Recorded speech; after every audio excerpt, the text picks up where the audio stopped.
প্রাণীর বিভিন্নতা এবং শ্রেণীবিন্যাস জুলজি চ্যাপ্টার 1 এর আমরা প্রথমে একটু দেখে নিই চ্যাপ্টার ম্যাপটা। চ্যাপ্টার ম্যাপ দেখলে আমরা বুঝতে পারি একটা চ্যাপ্টারের মধ্যে কী কী আছে, কোন টপিকগুলো আমাদের একটু বেশি গুরুত্ব দিয়ে পড়া দরকার।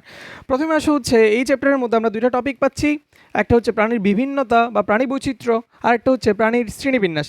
প্রাণীর বিভিন্নতা বা প্রাণীর বৈচিত্র্যের মধ্যে আমরা এখানে দেখতে পাচ্ছি জিনগত বৈচিত্র্য, প্রজাতিগত, আর একটা হচ্ছে বাস্তু সংস্থানগত।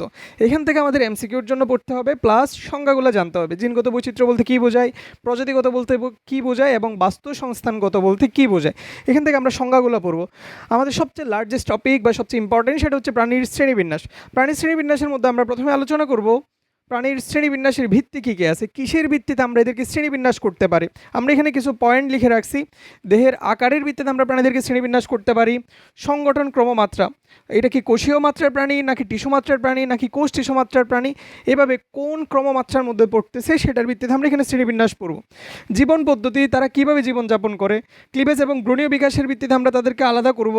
ভ্রূণস্তরের ভিত্তিতে প্রতিসাম্যতা টপিকটা আমাদের সিকিউর জন্য পড়তে হবে। আমরা যেহেতু চ্যাপ্টার ম্যাপ দেখলে বুঝতে পারি হচ্ছে কোন টপিকগুলো পরীক্ষায় বেশি আসে, কোনটা বেশি ইম্পর্টেন্ট, সেটা আমরা মোটামুটি চ্যাপ্টার ম্যাপ থেকে আইডিয়া নিতে পারি। সো ওই হিসাবে আমি বলবো হচ্ছে এটা 3 স্টার ইম্পর্টেন্ট পরীক্ষার জন্য। খণ্ডকায়ন নিয়ে আমরা জানবো, এগুলো এমসিকিউর টপিক ম্যাক্সিমাম। অঞ্চলায়ন, উপাঙ্গ কী, প্রান্তিকতা কী, তল, সিলুমটা সিকিউর জন্য 5 স্টার ইম্পর্টেন্ট একটা টপিক। এখান থেকে মোটামুটি কোয়েশ্চেন হয়। সিলুম কয় ধরনের আছে, সিলুমের উদাহরণ, সিলুম কী, এই বিষয়গুলো আমাদের জানতে হবে। এরপরে আসা হচ্ছে সংবহনতন্ত্র। কোন ধরনের সংবহনতন্ত্র, মুক্ত সংবহনতন্ত্র নাকি বদ্ধ সংবহনতন্ত্র নাকি অর্ধমুক্ত সংবহনতন্ত্র, সেগুলো আমরা এখানে জানবো। কঙ্কাল, নোটোকর্ড এবং পৌষ্টিক নালী। ভিত্তির মধ্যে আমরা এই প্রায় 15-16টা পয়েন্ট নিয়ে জানবো। এর মধ্যে ম্যাক্সিমাম টপিক থেকে এমসিকিউ এবং জ্ঞানমূলকের কোয়েশ্চেন আসে। দুইটা টপিক সিকিউর জন্য ইম্পর্টেন্ট, একটা হচ্ছে প্রতিসাম্যতা আর একটা হচ্ছে সিলুম। দেখা যাক এর পরবর্তী টপিক কী আছে। এর পরবর্তী টপিকের মধ্যে আমরা দেখতে পাচ্ছি প্রাণীর শ্রেণীবিন্যাসের নীতি। এখান থেকে শ্রেণীবদ্ধগত বৈশিষ্ট্য নির্ধারণ, শনাক্তকরণ, ক্যাটাগরিকরণ, নামকরণটা ইম্পর্টেন্ট, সেটা আমরা ক্লাস 9-10 পড়ে আসছিলাম। দ্বিপদ নামকরণ, আমরা এখানে আলাদা করে একটা জানবো হচ্ছে ত্রিপদ নামকরণ। তাহলে দ্বিপদ নামকরণ কি, কে করেন, উদাহরণ কি আছে, ত্রিপদ নামকরণ কে করেন, এবং হচ্ছে ত্রিপদ নামকরণ বলতে আসলে কি বোঝায়, সে নামকরণের বিষয়গুলো আমরা এই টপিকের মধ্যে জানবো। সংরক্ষণ, এখানে তেমন কিছুই নাই। প্রয়োজনীয়তা, তাত্ত্বিক প্রয়োজনীয়তা, ফলিত প্রয়োজনীয়তা আমরা একটু রিডিং দিলে হয়। এখন খেয়াল করো প্রাণী জগতের পর্ব, এই চ্যাপ্টারটা জুলজি চ্যাপ্টার 1। এখানে মোটামুটি সবগুলো প্রাণীর বেসিক বিষয়গুলো নিয়ে আলোচনা আছে।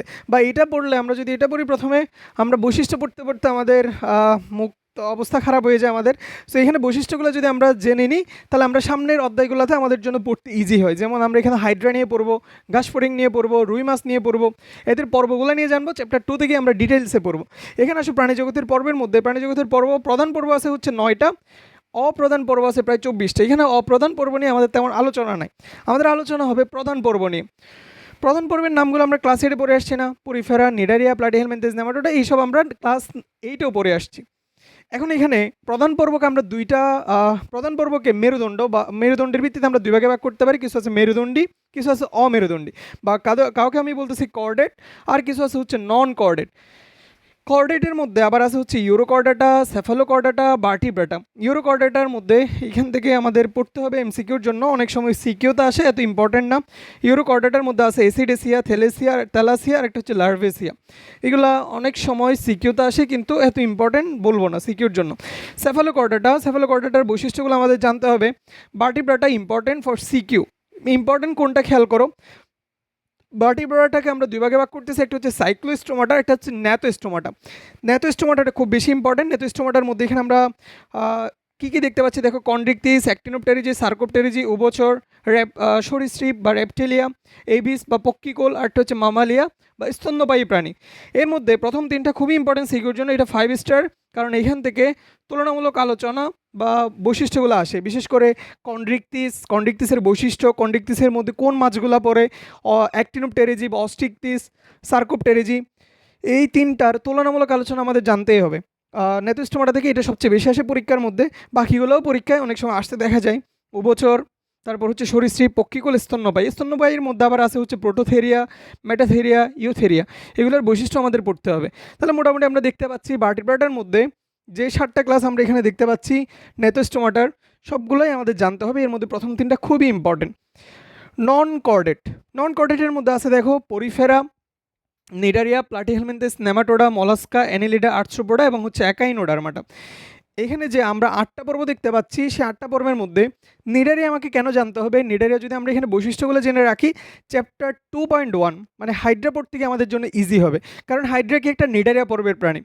আমরা চ্যাপ্টার 2.2 তে পড়বো ঘাসফড়িং নিয়ে। ঘাসফড়িং কী প্রাণী? ঘাসফড়িং হচ্ছে আটশোপড়া পর্বের প্রাণী।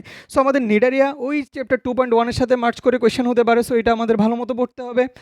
এরপরে আমাদের এখানের মধ্যে আটশোপড়া আমাদের চ্যাপ্টার 2.2 গিয়ে আমরা ঘাসফড়িংয়ের মধ্যে পড়বো, সো এটাও আমাদের ভালো মতো পড়তে হবে।